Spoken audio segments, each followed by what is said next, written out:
하나님께서는 예수 그리스도를 통하여 그분의 지극하신 사랑을 우리에게 보여주셨습니다.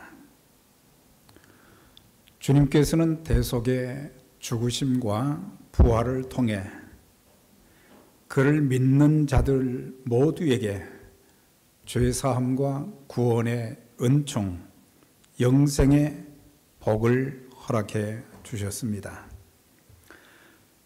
주님은 우리가 이 세상의 부귀와 명예와 행복, 세상의 그 무엇과도 바꿀 수 없는 존귀하신 분이십니다. 주님은 그분의 핏값으로 세우신 교회를 통해서 복음 전파, 말씀의 가르치심, 치유의 사역을 이어가게 하셨습니다. 교회는 이 땅에서 주님의 유일한 기대이며 희망이십니다. 그러기에 교회가 교회 되어야 하고, 교회가 잘 되어야 복음의 사명, 교회의 사명을 충실하게 이행해 나아갈 수 있습니다. 우리 교회는 책망의 대상이 아닌 칭찬의 대상으로 성령 충만함을 힘입어서 영혼을 살리는 교회로 우리 주님 재림하실 때까지 아름답게 쓰임받는 역사가 있기를 주의 이름으로 축원합니다. 계시록 3장 14절부터 계속해서 주님께서는 말씀해 주시는데, 그 말씀해 주시는 주님의 모습을 아멘이시요, 또한 충성되고 참된 증인이시요, 하나님의 창조의 근본이신이라고 말씀하고 있습니다. 그러면서 그 주님께서 이제 앞서서 본 6교회에 대해서 쭉 말씀을 하시면서 늘 앞부분마다 칭찬의 말씀을 하셨어요.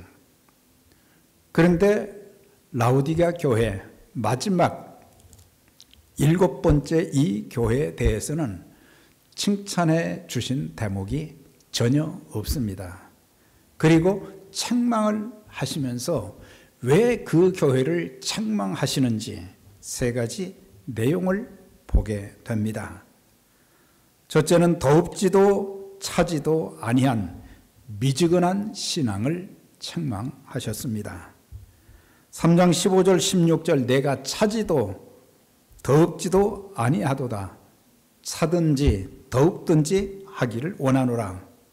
내가 미지근하기에 내가 너를 토하여 내치리라, 그렇게 말씀해 주셨습니다. 그러니까 라우디게아 교회 성도들은 교회 출석은 하지만 예수를 안 믿는 것도 아니고, 그렇다고 해서 열정적으로 믿는 것도 아닌 그들의 신앙이 미지근한 그런 신앙인들이었다고 하는 것입니다. 여기서 미지근하다고 하는 말은 열정이 없다. 더 나아가서 열정이 없는 신앙은 어떤 모습으로 나타나냐? 무관심입니다. 무관심. 하나님께, 예수 그리스도께 대한 무관심, 또한 하나님 말씀에 대한 무관심, 교회에 대한 무관심, 영혼에 관한 무관심 등. 그래서 그 교회 성도들이 삶의 조건은 참 잘 갖춰져 있었어요. 경제적으로 풍성하고 또 많이 배운 사람들이 있고, 그런 사람들이 교회를 구성하고 있으니까 참 엄청난 일을 할 수 있는 그런 여건임에도 불구하고 그 교회에 대해서 주님은 칭찬해 주실 만한 내용이 전혀 없으셨던 것입니다. 그래서 주님께서는 그들의 신앙을 보시면서 믿는 것인지 믿지 않는 것인지에 그 미지근한 신앙을 가진 그들을 토하여 버리시겠다고 말씀하신 것입니다. 오늘 주님께서 그 교회에게도 말씀해 주셨지만 우리 모두에게도 좀 하나님께서 우리를 사랑하실 때 열정적으로 사랑하셨어요. 아낌없이 사랑하셨어요. 심지어 자신의 생명까지도 아낌없이 주신, 열정적으로 사랑해 주신 그 주님께서 우리에게도 동일하게 신앙생활을 하되 좀 열정적으로 하라. 열정적으로 하라고 하는 거예요. 성도들끼리의 교제도 마찬가지로 뭐 이성 간의 사랑이 아닌 그리스도 안에서 좀 서로를 배려하고 서로를 아끼고 서로에게 관심을 가져다 주고 무엇 때문에 고민하고 무엇 때문에 힘들어하는지 그리스도의 그 사랑으로 좀 뜨겁게 좋은 인간관계도 가지고 또 교회 생활하는 것으로만 끝나는 것이 아니라 하나님의 교회에는 참 일꾼들이 많이 필요해요.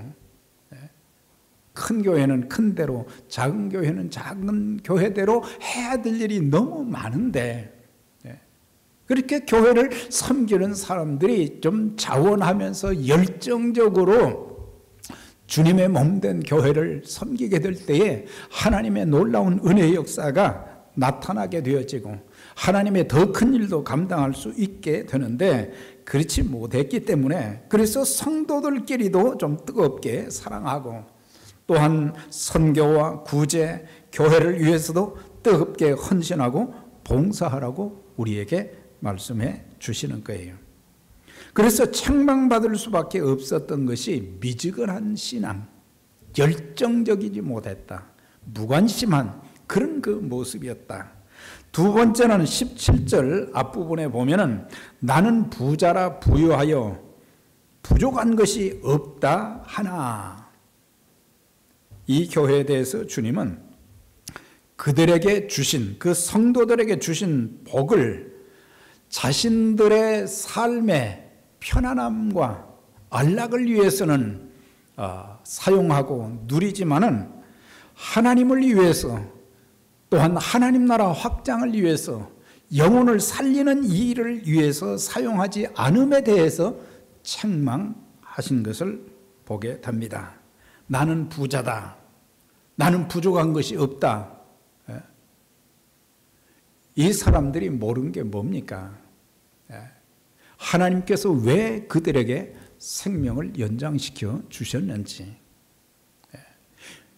왜 하나님께서 그들을 죄 가운데서 구원해 주셨는지, 지옥 가지 않게 하시고 천국 가게 하여 주셨는가? 그들에게 많은 은사와 재능을 주셨는데 왜 은사와 재능을 주셨는가? 자기를 자랑하려고? 그게 아니라 왜 그들에게 다른 지역보다 더 많은 물질의 복을 주셨는가? 그 이유를 그들은 깨닫지를 못했다고 하는 거예요. 자기들이 편하고 잘 살면 그것으로 된다고 생각했지, 하나님께서 그들에게 주신 은총과 축복에 이유가 있다는 거죠. 그걸 깨닫지는 못한 거예요. 하나님께서 우리에게 주신 모든 것은 누리라고만 주신 것이 아니라 주의 일을 하라고, 하나님의 거룩한 일에 쓰임 받으라고 때마다 일마다 하나님이 공급하시고 우리의 생명도 지금까지 연장시켜 주신 거예요. 지난 9개월 이렇게 지나오면서 팬데믹으로 인해서 얼마나 많은 사람들이 목숨을 잃었습니까? 참 그런 가운데도 주님의 몸된 교회 모든 믿음의 가족들 머리털 하나 상하지 않도록 지켜주셨어요. 여러 가지 참 힘든 건 참 많지요. 경제적으로 힘든 것도 많고, 자녀들 문제로 인해서 여러 가지 나름대로 많은 어려움이 있지만 그래도 하루하루 주님께서 은혜 주셔서 여기까지 오게 하시지 않았어요. 감사하면 하나님께서 더 감사할 그런 조건들을 많이 허락해 주실 것입니다. 그래서 그들에게 주신 건강과 물질과 지식, 은사, 이 모든 것을 라오디게아 교회 성도들은 다 갖췄으면서도 그들은 섬김의 도구로 쓰임을 받지 못한 거예요. 하나님은 창조주시고 우리는 관리자들로 위임을 받은 자들이에요. 그래서 관리한다는 것은 돌본다. 왜 관리해야 되냐? 우리의 몸을 왜 관리해야 되느냐? 왜 우리의 시간과 물질을 관리해야 되느냐? 은사와 재능을 관리해야 되느냐?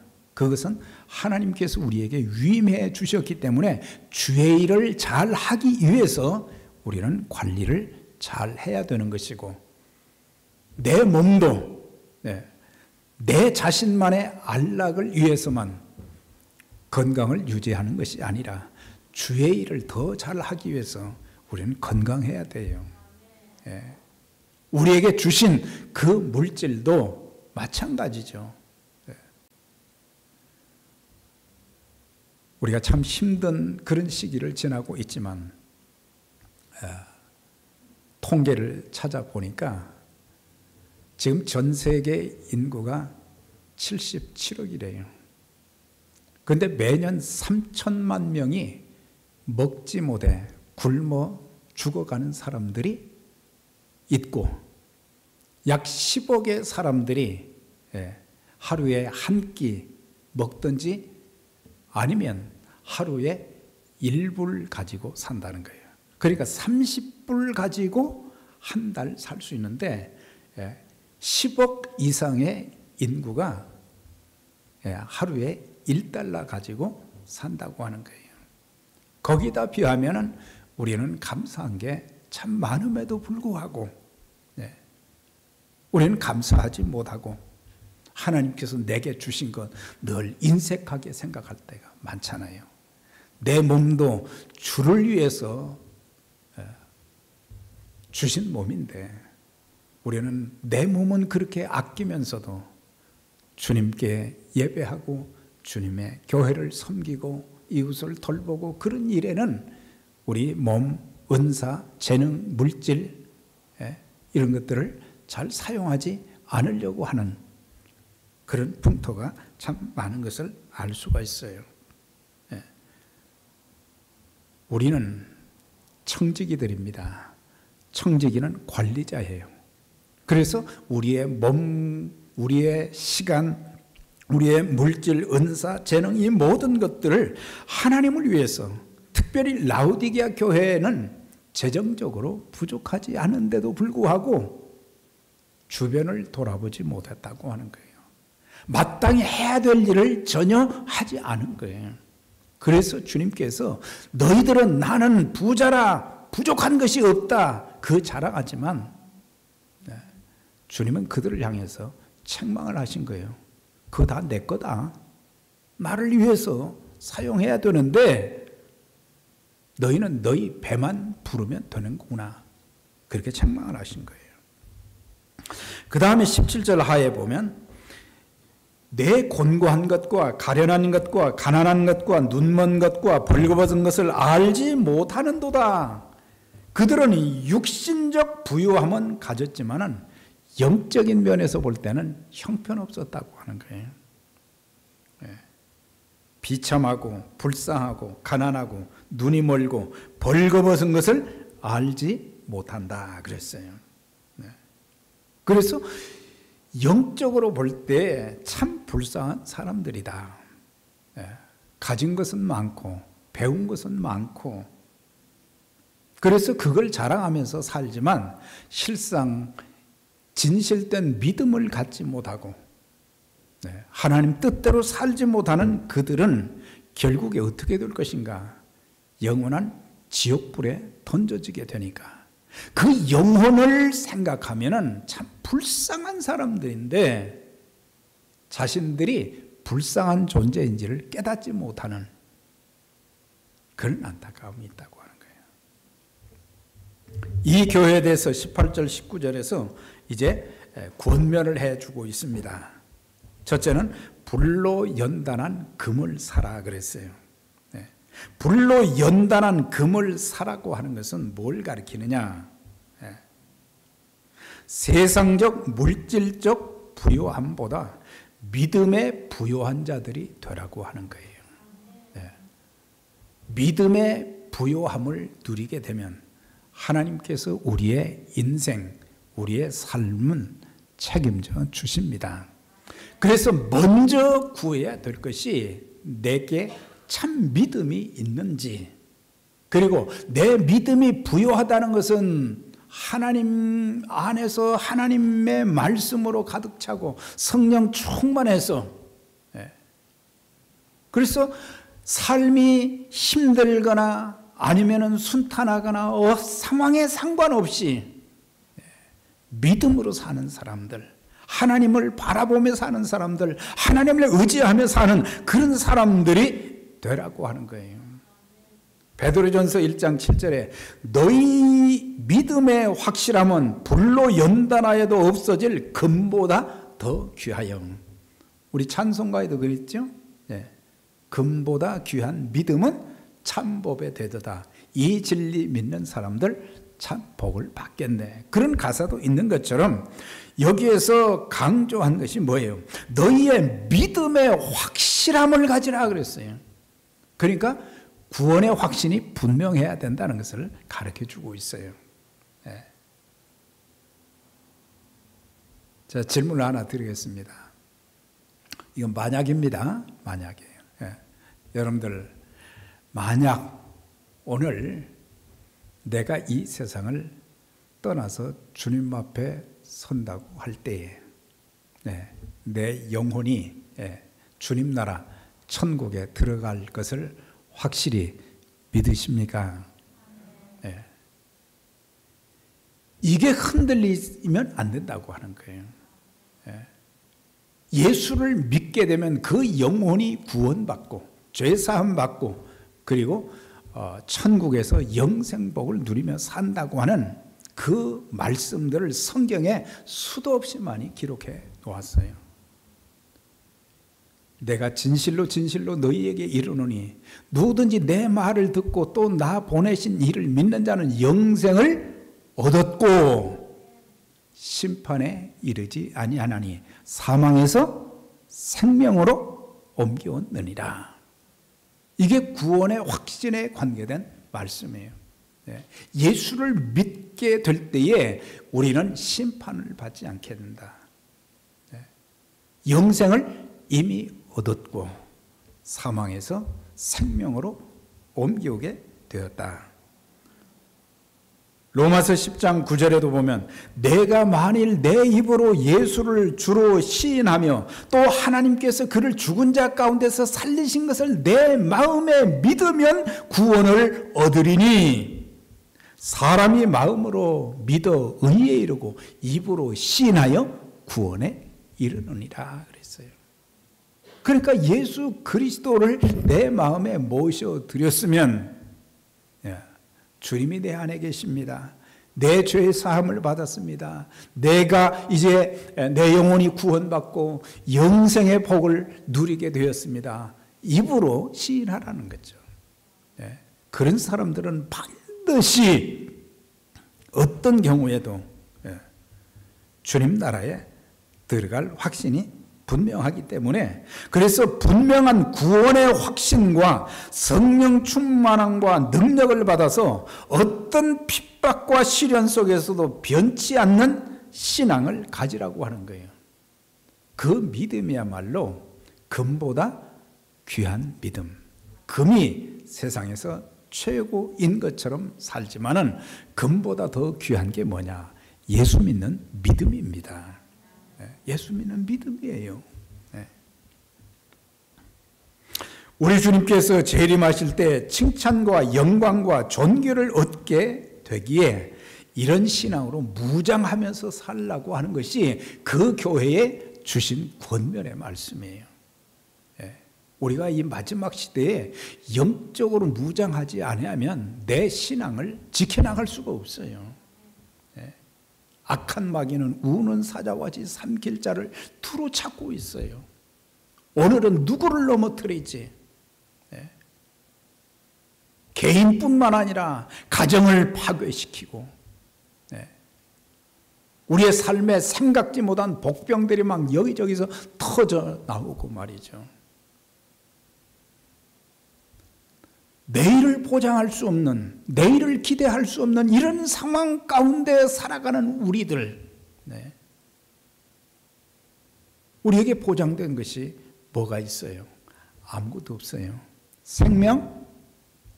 예. 언제 제가 이 세상을 떠날는지 보장된 게 하나도 없어요. 그래서 영적인 무장이 필요한 거예요. 어려울수록, 힘들수록, 고난이 많을수록 하나님의 말씀과 기도로 성령 충만함을 받아서 악한 마귀를 대적하고 세상의 세파를 이제 딛고, 예, 일어설 수 있는, 인내할 수 있는 그런 능력, 이게 필요하거든요. 그래서 하나님의 전신갑주로 무장하라고 한 거예요.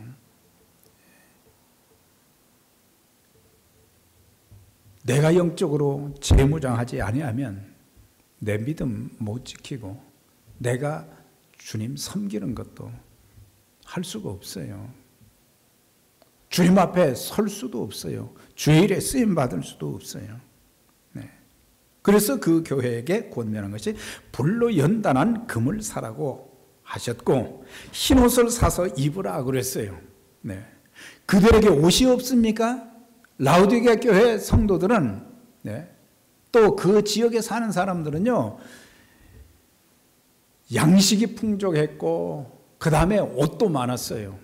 거기에는 이제 양모의 생산지가 되어서 아주 따뜻하고 좋은 옷을 많이 만들어서 입는 곳이거든요. 그런데 그들에게 옷이 많은데 흰옷을 사서 입으라고 하는 것은 무슨 말씀이에요? 그들의 죄를 회개하고 용서받아서 의의 옷을 입어서 벌거벗은 수치를 보이지 말게 하라고 하신 거예요. 예. 제가 일평생 신앙생활하면서, 예, 배운 것들이 굉장히 많은데 죄가 얼마나 악한 것인가를 늘 깨닫게 되는 거예요. 하나님 말씀대로 살지 않을 때, 기도하지 않을 때 마귀가 빈틈을 타서 공격을 해와가지고, 네, 하나님을 불신하게 만들고 의심하게 만들고 의지하지 못하게 만들고 넘어지게 만들고, 그래서 죄는 우리 인생을 파괴하고 수치스럽고 부끄럽게 만드는 그런 일을 하게 되는 것이에요. 그래서 우리는 매일매일 회개하여 깨끗함을 받으라고 하는 거예요.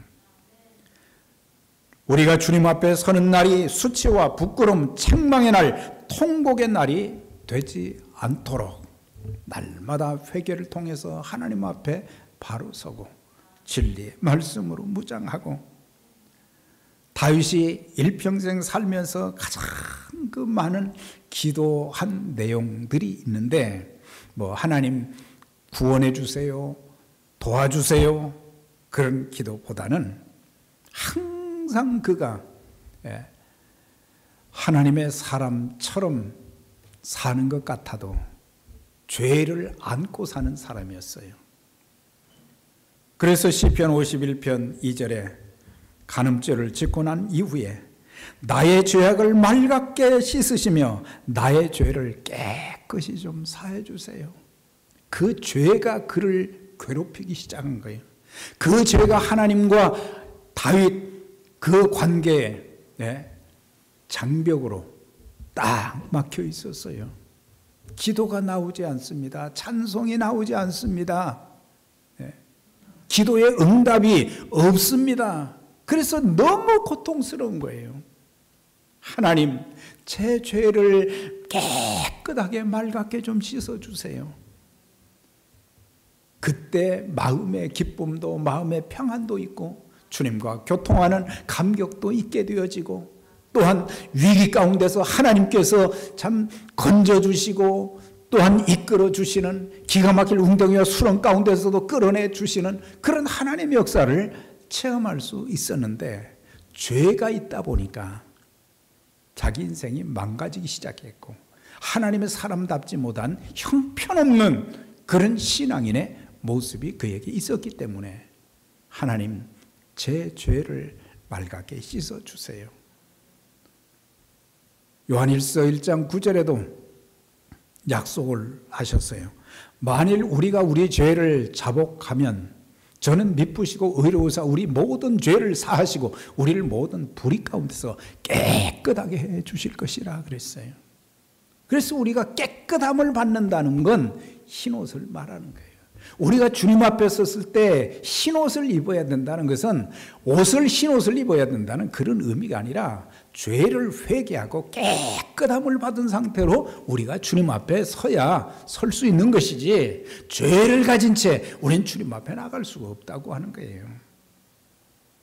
그 다음에 안약을 사서 바르라고 그랬어요. 라오디게아 교회 성도들은 건강하고 잘 먹고 좋은 옷 입고 또 삶을 누리며 사는 그런 모습. 그런데 그들은 육신의 눈만 밝았지 영적인 눈이 병이 들었다는 거예요. 눈이 문제가 많이 생겼다는 거죠. 어떤 분들은 눈 때문에 참 고통당하는 분들 많이 보잖아요. 너무 힘들어요. 어떤 분들은 귀로 인해서 참 고통당하는 그런 일들이 참 얼마나 많습니까? 뭐 눈과 귀만 그렇겠습니까? 내 몸에 질병으로 인해서 고통당하는 분들 참 많은데 특별히 그 교회 성도들, 그 지역에 사는 사람들은 안약을 사는데 문제가 없었어요. 왜? 요즘으로 표현하면 의과대학이 그곳에 있어요. 그래서 누구든지 눈병이 생기면 안약을 사서 바르면 되는데 영적인 그런 눈, 육신의 눈으로는 모든 것을 볼 수 있지만 영적인 것은 영안이 열려야 볼 수 있는데 영안이 열리지를 않은 거예요. 그래서 자기들이 겉으로 볼 때는 괜찮은 사람들 같았지만은 주님께서 보실 때 참 형편없는 불쌍한 인간들이다. 그렇게 말씀을 하시면서 이제는 영적인 눈이 밝아져서 하나님이 보여주시는 것을 좀 보아야 된다. 우리가 믿음이 없으면, 믿음의 깊이가 없으면, 믿음의 부요함이 없으면 하나님이 하시는 일들을 볼 수 있는 눈이 없어요. 영적인 안목이 없다는 거예요. 우리 하나님은 영이시기 때문에 사람들이 볼 수 없는 가운데서 우리를 세심하게 돌보시고 지켜주시고 인도하시고 공급해 주시고 모든 위기에서 위험에서 기가 막힌 웅덩이와 수렁 가운데서 끌어올려 주시고 모든 것을 한 걸음 한 걸음 인도해 주시는 하나님의 그 놀라운 역사가 영적인 눈으로 볼 수 있는 사람들은 야, 참 하나님의 은혜가 놀랍구나. 하나님의 능력이 참 위대하시구나. 이런 것을 고백하면서 막 감사하고 감격하고 하나님을 더 의지하는데 이런 걸 못 보는 사람들은 인간의 한계만 강조를 합니다.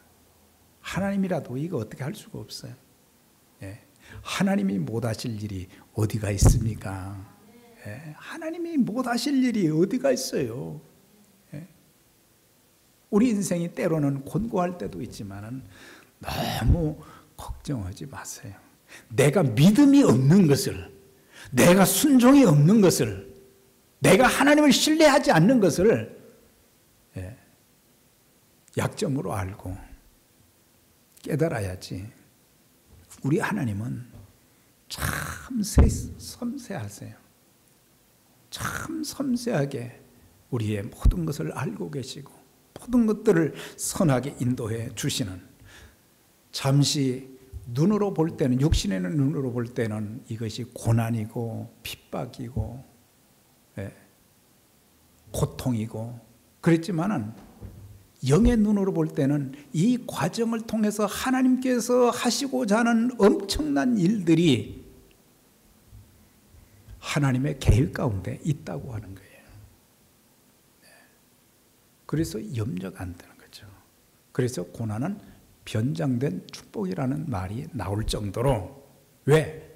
앞에서 볼 때는 고난이지만 이제 영적으로 내면을 통해서 보게 되면 이것은 축복받을 수 있는 과정에 불과한 것이다. 그래서 우린 염려할 필요도 없어요. 다만 보지 못하는 그런 사람들 영안이 열려지도록 안약을 사서 좀 너희가 좀 바르라. 병도 말이죠, 조기에 발견해야 쉽게 고칠 수 있잖아요. 영적인 그런 병도 조기에 발견하는 것이 좋아요. 나중에 암이 다 걸리고 난 뒤에 그때서야 병원에 가서 조금만 일찍 오시지 그랬어요. 의사 선생님들이 그러잖아요. 조금만 일찍 오시지 그랬어요. 내가 영적으로 지금 뭐가 잘못되어 가고 있는지 이것을 깨닫는다고 하면은 항상 하나님 말씀 앞에 내 자신을 조명해 보면서, 하나님, 제게 무슨 병이 있습니까?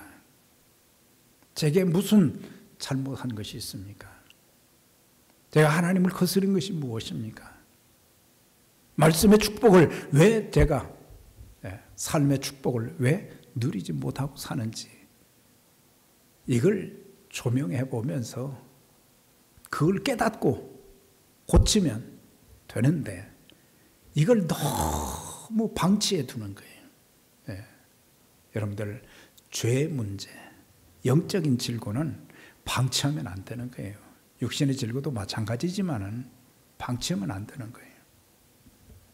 이제 19절에 열심을 내라 그랬어요. 물은 내가 사랑하는 자를 책망하여 징계하노니 그러므로 내가 열심을 내라, 회개하라 그랬어요. 우리 주님께서는 우리가 죄를 짓고 불순종해도 즉시 심판하지 아니하시고 사랑하시기에 기다려 주시며 책망하십니다. 회개하라, 열심을 내라는 것은 명령형으로 되어 있어요. 너희가 회개하면 좋겠구나, 너희가 열심을 내면 좋겠구나, 그게 아니에요.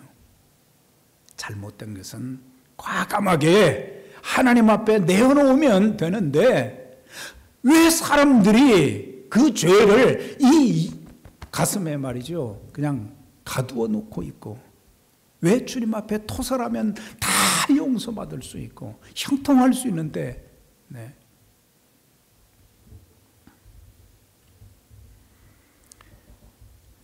회개하고 열심을 내라.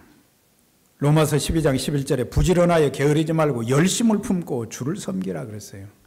이것은 타성적인 신앙에만 젖어 있지 말라고 하는 거예요. 그저 주일 되었으니까, 수요일 되었으니까 그게 아니고 신앙의 열정을 회복하라고 하는 것입니다. 이 팬데믹 시대는 지금 더 영적으로 말이죠, 지금 나태한 그런 때예요. 핑계도 좋아요.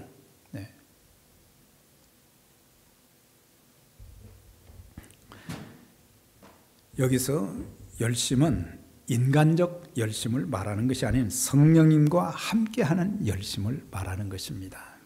성령님과 함께 하시는, 인간적 열심은 말이죠, 쉽게 포기합니다. 쉽게 그만둡니다. 인간적 열정은 오래가지 못합니다. 그러나 성령께서 내 마음을 주장해 주시는 그 열정은 어느 누구도 막지 못하는 열정적인 하나님의 능력이 나타나는 한계를 뛰어넘는 그런 역사가 일어나게 되는 거예요. 사도 바울이 참 복음 전하고 교회 세우는 일 하다가 고통을 많이 받았어요. 우리는 상상할 수 없을 정도로 많은 고통과 아픔을 겪었어요. 사람들은 너무 말이죠. 얼마나 그들이 마음이 단단해졌는지 아무리 말씀을 전해도 먹혀들지가 않네요. 또 비판하고 자기를 죽이려고 하는 그런 사람들이 참 많을 때 그는 내가 이제는 주의 일을 그만둬야 되겠구나 그런 생각을 하기도 했어요. 그런데 고린도 후서에 있는 말씀 보면은 예수 그리스도의 그 사랑이 나를 강권하심으로 예수 그리스도의 그 사랑, 성령의 그 열정이 그를 그냥 붙잡아 주시기 때문에 자기는 그 일을 그만둘 수가 없다고 하는 거예요. 포기할 수가 없다는 거예요. 우리가 성령 충만하면 하나님의 열정, 하나님의 열심이 살아나게 되어지고 우리가 하나님 앞에 더 헌신하고 더 귀하게 쓰임받게 되는 것입니다. 이제 이 교회에 대해서 약속하시는 것이 3장 20절입니다. 볼지어다 내가 문 밖에 서서 두드리노니 누구든지 내 음성을 듣고 문을 열면 내가 그에게로 들어가 그로 더불어 먹고 그는 나로 더불어 먹으리라. 여기서 두 가지를 말씀한 거예요. 문 밖에 서서 두드린다고 하는 것은 뭐예요? 주님이 계속 문을 열어주시기를 기다리고 있는 거예요. 아버지가 집 나간 탕자를 그렇게 매일매일 기다리듯 주님께서 우리를 기다려 주시면서 내 마음 문을 열어라고 하는 거예요. 그래서 예수님을 영접하라고 하는 거예요. 예수님을 만나라고 하는 거예요. 그러면서 또 한 가지 중요한 것은 주님과의 사귐을 가지라고 말씀해 주고 있어요. 주님을 내 안에 구세주와 주님으로 모신 것으로 내 안에 계신 것으로 끝나는 게 아니라 그 주님과 매일매일 교제하는 것, 펠로우십을 가지라고 하는 거예요. 그래서 주님과의 사귐이 좀 깊어져야 된다고 하는 거예요. 우리는 피상적으로 예수님을 알 때가 많고 피상적으로 성령님에 대해서 그냥 이해할 정도지 하나님과의 깊은 사귐이 있게 되면은 우리는 매일매일 순간 감격할 수 있는데 그 사귐이 우리에게 너무 없다고 하는 거예요. 주님과의 사귐이 얼마나 주님과의 사귐만 잘 가지면은요 우리 인생에 어떤 풍파도 이겨나갈 수 있고 하나님께서 놀랍게 함께 하시고 인도해 주시고 공급해 주시는 것을 체험할 수 있고 그리고 또 한 가지 주님과의 사귐이 깊어질 뿐만 아니라 사람과의 사귐도 깊고 아름다워야 된다고 하는 거예요. 인간관계에서 피상적으로 사람을 알다가 그냥 쉽게 관계를 단절하는 사람들이 적지 않게 많아요. 그래서 우리가 사귐이 좀 깊어야 된다는 것은 겉모습만 아닌 서로 마음을 털어내놓고 서로 위로해주고 격려해주고 손 붙잡고 기도해주고 필요할 때는 도와주고 그 사귐이 있어야 된다. 그러면서 내 보좌에 앉게 하리라. 21절이죠. 주님께서 하늘의 보좌에 앉으심으로 왕적 지위를 누리시는 것처럼 믿음으로 승리한 자들에게도 그와 같이 동일한 권세를 허락해 주시겠다고 약속한 것이 21절의 말씀이에요. 즉 그리스도와 더불어 왕노릇 할 것에 대한 약속입니다. 그렇다고 해서 우리가 주님이 앉으신 보좌에 우리가 앉는다는 그런 의미가 아니에요. 우리가 왕이라는 게 아니에요. 주님이 보좌에 앉으시고 왕으로서 다스리시는데 우리가 왕이신 주님의 영광에 참여하고 주님의 심판에 참여하게 된다는 그런 의미가 보좌에 앉는다 그런 뜻이에요. 계시록 20장 4절에 보니까 목배임을 당한 순교자들 짐승과 우상에게 경배하지 아니하고 이마에 표를 받지 아니한 자들이 살아서 그리스도와 더불어 1000년 동안 왕노릇하니, 왕노릇한다는 것은 보좌에 앉는다는 의미가 아니라 왕의 영광에 동참하고 그리스도께서 이 죄악된 세상을 심판할 때 우리도 거기에 같이 동참하게 된다는 그런 의미예요. 이제 이 교회를 통해서 우리에게 주시는 3가지 교훈이 있습니다. 첫째는 주님보다는 물질적 부만 추구하는 세속화된 교회의 모습을 보여주고 있습니다. 둘째는 영혼 구원의 중요성에 대해 무관심한 교회의 모습을 보여주고 있고, 세 번째는 죄에 대한 회개가 없고 주님과 교회를 위한 뜨거운 열정이 결여되었음을 보여주시는 것이 라오디게아 교회에게 주신 내용입니다. 사랑하는 여러분, 저와 여러분 머지않아서 언제일지는 모르지만 세상을 떠나게 될 것입니다. 우리 모두 머지않아 재림하시는 주님을 만나게 될 것입니다. 그날은 우리에게 더 이상의 기회가 없는 마지막 날이기도 합니다. 하나님이 생명 주시는 동안 우리 주님이 이 땅에 재림하시기 직전까지가 우리가 주의 일에 쓰임받을 수 있는 기회인 것입니다. 그날에 우리 모두 한 사람도 빠짐없이 들림받아 주님께 책망이 아닌 칭찬과 상급받는 영광의 복된 날을 맞이하시는 에베네셀 교회 모든 믿음의 가족들이 되시기를 주의 이름으로 축원합니다.